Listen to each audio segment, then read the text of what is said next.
बिस्मिल्लाहिर्रहमानिर्रहीम। अस्सलामु अलैकुम। रॉयस टीवी की तरफ से मैं हूं अब्दुल बासित और आप देख रहे हैं रॉयस टीवी। उम्मीद करता हूं आप सब जहां भी होंगे वो खैरियत से होंगे।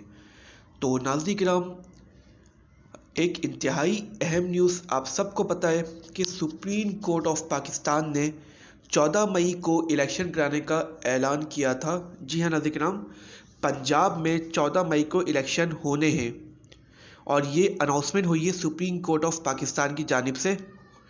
और ये अनाउंस किया है हमारे चीफ जस्टिस ऑफ पाकिस्तान जनाब उमर अताउल्लाह साहब ने। इसके बाद काफ़ी गहमा गहमी आई, जो हमारी पीटीएम की पार्टीज़ हैं उनकी तरफ से काफ़ी गहमा गहमी हुई और इसके बाद बिल आखिर कौमी असम्बली में आज करारदाद भी पेश हो गई है और वो मंजूर हो गई कि हम इस फैसले को नहीं मानते।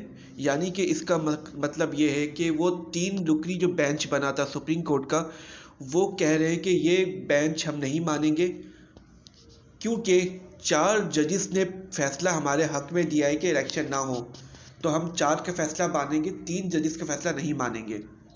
तो ये करारदाद पेश हुई है आज और ये कौमी असम्बली में मंजूर भी हो गई है।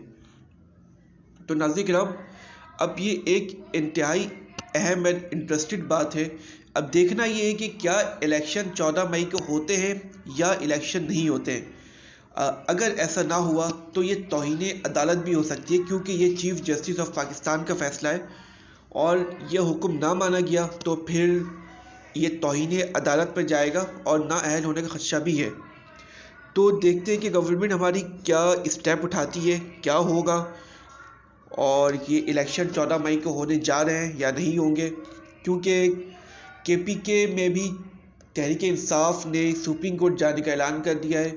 उनका कहना है कि गवर्नर ने पहले अनाउंस किया था कि 28 मई 2023 को इलेक्शन होंगे, लेकिन उसके बाद अब गवर्नर केपी वो नहीं इलेक्शन की डेट अनाउंस कर रहे हैं, वो पीछे हट गए अपनी डेट से। तो इसके बाद सुप्रीम कोर्ट में वो जाएंगे तहरीक इंसाफ के अरकान और देखते उसके बाद उसका क्या फ़ैसला आता है। तो नाज़रीन किराम, ये एक इंतहाई अहम ख़बर चल रही है अभी कुछ दिनों से, और जो हमारे प्राइम मिनिस्टर हैं जनाब शहबाज शरीफ साहब, वो भी काफ़ी एक्टिव अभी नज़र आ रहे हैं। और जो मामला चल रहे हैं, देखते गवर्नमेंट और जो अपोजिशन है पीटीआई, उन दोनों के दरमियान क्या मामला तय होते हैं और क्या government of Pakistan supreme court का फ़ैसला मानती है या 3-4 जो चल रहा है उसके बाद देखते हैं कि गवर्नमेंट क्या स्टेप उठाती है। तो आई होप नाज़रीन किराम आपको हमारी वीडियो अच्छी लगी होगी। आपकी क्या राय, 14 मई को इलेक्शन होंगे या नहीं होंगे? आपकी जो भी राय आप हमें कमेंट सेक्शन में ज़रूर बताएं। अगर आपको ये हमारी वीडियो अच्छी लगी है, आप इसे प्लीज़ लाइक और सब्सक्राइब कर लें। आप अपने होस्ट अब्दुल बासित को इजाज़त दें। अल्लाह हाफ़िज़।